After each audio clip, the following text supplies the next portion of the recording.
Friends, आज का topic Rajasthan में गुप्त काल। इससे पहले हमने राजस्थान में मौर्योत्तर काल किया था। तो ये जो पीरियड है वो 300 ईस्वी से लेके और लगभग 600 ईस्वी तक का पीरियड माना जाता है। और इससे आगे का काल जो है 600 ईस्वी से लेके और 750 का जो है वो गुप्तोत्तर काल कहलाता है। इस पर हम अलग से करेंगे। और फिर इसके बाद का जो काल जो है वो राजवंशों का काल आ जाएगा, जिसमें हम अलग अलग राजवंशों का इतिहास, जिसमें अलग अलग हम राजवंशों के बारे में पढ़ाई करेंगे। तो आज का पीरियड ये छोटा सा है टॉपिक ये। हालांकि इससे संबंधित चीज़ें पहले हमने कर रखी राजस्थान की प्राचीन सभ्यताओं में, लेकिन गुप्त काल में कुछ 5-10 फैक्ट आपको ध्यान रखना है, वो थोड़ा सा समझ लेते हैं। अब पहला तो आपको ये समझना पड़ेगा कि जो गुप्त काल जो है वो इंडिया के संदर्भ में अगर आप देखेंगे, इंडिया की हिस्ट्री में और राजस्थान की हिस्ट्री में गुप्तों का जो पीरियड है वो स्टार्ट होता है श्रीगुप्त से। तो श्रीगुप्त से लेके फिर इंपॉर्टेंट आ जाता है चंद्रगुप्त फर्स्ट, देन समुद्रगुप्त, जिसकी जो प्रयाग प्रशस्ति बहुत इंपॉर्टेंट है, फिर चंद्रगुप्त सेकंड, फिर कुमारगुप्त और फिर स्कंदगुप्त। ये इंपॉर्टेंट जो है गुप्त राजा हुए हैं और इन्होंने पूरे भारत में अपना साम्राज्य फैलाया। उनका क्या जो है इम्पैक्ट रहा है राजस्थान में या उनसे संबंध में कुछ रहा है, वो हमको समझना पड़ेगा। तो जब इनका शासन बढ़ा पूरे भारत में, इन्होंने राजधानी अपनी जो है पाटलिपुत्र रखी, तो राजस्थान में भी छोटे छोटे वंश उस समय में उद्भव हुए। उनके बारे में शॉर्ट में समझ लेते हैं। तो क्षेत्रीय वंश जो राजस्थान में आए हैं इसके समय, एक नाम है बारीक वंश या बरीक वंश भी कहते हैं। ये बयाना के आसपास फैला था, जिसकी जानकारी हमें विजयगढ़ अभिलेख से मिलती है। इसके बारे में उल्लेख हमारे को इस पर RS पे क्वेश्चन आ चुका है पिछली बार। और जो है विजयगढ़ अभिलेख कहाँ पर हमारे को मिलता है, वसंत विजयगढ़ अभिलेख इसको बोला गया है, 371 ईस्वी का है, जो कि विष्णुवर्धन का है। तो ये विष्णुवर्धन का विजयगढ़ शिलालेख RS में पूछा गया है। दूसरा, इस समय एक और वंश था, इसका नाम था योधे, जो बयाना में जो है इस समय योधे वंश का भी कुछ पार्ट जो था। और तीसरा जो वंश हमें जो पता चलता है वो है ओलिकर वंश, जिसकी जानकारी झालावाड़ में स्थित गंगाधर शिलालेख से मिलती है 423 ईस्वी के। इसमें खास बात यह है कि ये जो वंश जो है इनका कुछ जगह पे नाम वर्धन वंश भी मिलता है। तो ऐसा माना जाता है जैसे पहले मालव, अर्जुनायन वगैरह योधे जो थे उन्हीं की एक शाखा थी। तो ये वो पीरियड था जब राजस्थान में ये छोटे छोटे राजवंश आ रहे थे। हूणों का आक्रमण भी प्रारंभ हो गया था। तो विष्णुवर्धन जो था वो आगे जाकर ये हूणों को परास्त करता है। एक और वंश है, इसका नाम है मानवाहिनी वंश।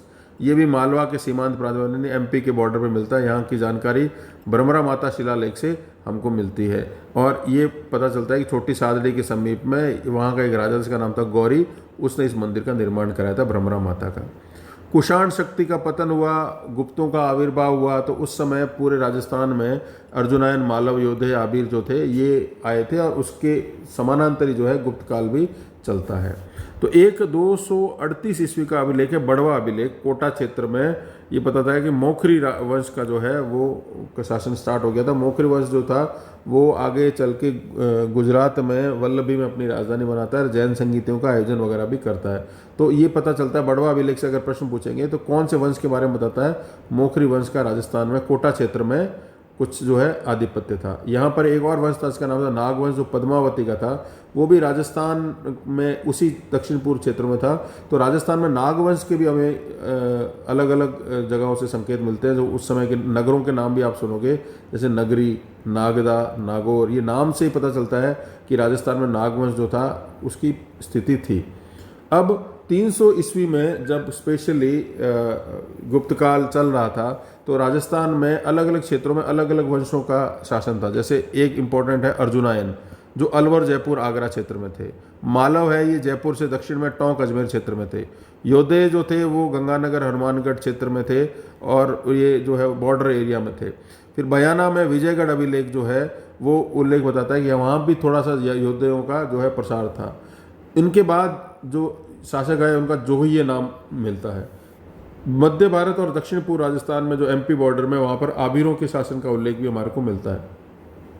अब राजस्थान में गुप्त काल था, इसकी हमारे को जानकारी मिलती है बयाना से मिले हुए जो है 1800 से अधिक सिक्कों के भंडार से, जो लगभग चंद्रगुप्त प्रथम, चंद्रगुप्त द्वितीय इनके सिक्के मिलते हैं। एक और क्षेत्र मिलता है, इसका नाम है बूंदे वाली डूंगरी, जयपुर के पास में, और रेड, अजमेर, ठीक है, और सांबर नलियासर, ये जो स्थान है यहाँ सबसे गुप्तों के सिक्के हमें मिलते हैं। प्रश्न पूछा जा सकता है, इंपॉर्टेंट क्वेश्चन है। अब एक मुहर मिलती है बीकानेर के पास, उसका नाम है ढलिया नाम की मुहर, जो पता चलता है कि राजस्थान में भी कभी गुप्तों का प्रशासन रहा था। एक क्षेत्र है सवर्णिया, जहाँ से शकों के विपुल सिक्के मिलते हैं। शकों के बाद ही रुद्र सिंह तृतीय को पराजित करके गुप्तों का शासन पश्चिमी भारत में आया था, तो राजस्थान भी उस क्षेत्र में आया होगा। तो बांसवाड़ा गुजरात के इर्द गिर्द का क्षेत्र है, तो इसलिए यहाँ पता चलता है यहाँ पे कभी शकों का और उसके बाद में गुप्तों का शासन आया था, जिसको चंद्रगुप्त द्वितीय ने चंद्ररुद्र सिंह तृतीय को पराजित किया था। अब इस समय की अगर वास्तुकला कला की बात करें, शिल्प की बात करें, तो गुप्तों के समय से भारत में मंदिर बनना प्रारंभ हो गए थे। तो ये प्रारंभिक मंदिर मिलते हैं खोलवी, बिनायगा और हथियागोर से। ये सब ज़्यादातर राजस्थान के दक्षिण पूर्व यानी एमपी बॉर्डर पर है। और ये खास बात, ये चट्टानों को काटकर, एक बात आपको ये समझ लेनी आवश्यक है कि मंदिरों का निर्माण, टेम्पल आर्किटेक्चर इंडिया में स्टार्ट होती है गुप्तों के साथ मोटे रूप में। तो शुरू में जो मंदिर बनते तो चट्टानों को जहाँ रहते वहीं काट के बनाते थे। बाद में जो है मंदिर जो है रॉक कट से जो है यानी शिलाओं से काट के जो स्वतंत्र यानी इंडिपेंडेंट बनना स्टार्ट हो गए। तो जो पुराने मंदिर है चट्टानों को काट के बनाएंगे, ये खोलवी, बिनायगा, हथियागोर है। फिर परिपक्व काल में स्वतंत्र मंदिर बने, जिन पे प्रश्न बहुत आते हैं। जगत के मंदिर उदयपुर में, अमजेरा, डूंगरपुर, ओसियां पश्चिमी राजस्थान, हर्षद माता, अबानेरी जयपुर के पास में, ये मंदिर प्रसिद्ध है, ये गुप्त मंदिर है। कोटा क्षेत्र में बारडोली का मंदिर, शैव वैष्णव दोनों प्रवृत्तियां देखने को मिलती है। फिर आने वाले समय चौथी पांचवी शताब्दी मुकुंदरा का मंदिर, भ्रमरा माता का मंदिर छोटी सादी के पास में, चार चौवा मंदिर कोटा के पास में, ये गुप्तकालीन मंदिर है, स्वतंत्र मंदिर है। अच्छे से आप याद कर लीजिएगा इसको।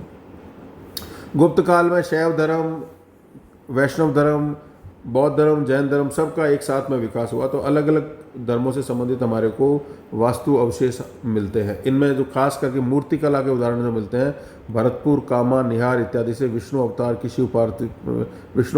शिव पार्वती की मूर्तियाँ मिलती है। मंडोर से भी गुप्तकालीन मूर्तियाँ मिलती है। सांबर, नगरी, रेड से धातु की मूर्तियाँ मिलती है। आभूष चित्र से भी मिलती है, टेराकोटा इसकी मेटल की। फिर हुणों ने आक्रमण किया तो गुप्त राज्य जो है कालांतर में समाप्त हो गया। छोटे छोटे जो है राज्य अस्तित्व में आए। हुणों का पहला इंपॉर्टेंट आक्रमणकारी था तोरमान, और उसके बाद में आ जाता है मिहिर कुल। तो ये राजस्थान में गुप्त शासन की बातें थी। अब हम अगला जो चैप्टर करेंगे वो है राजस्थान में गुप्तोत्तर।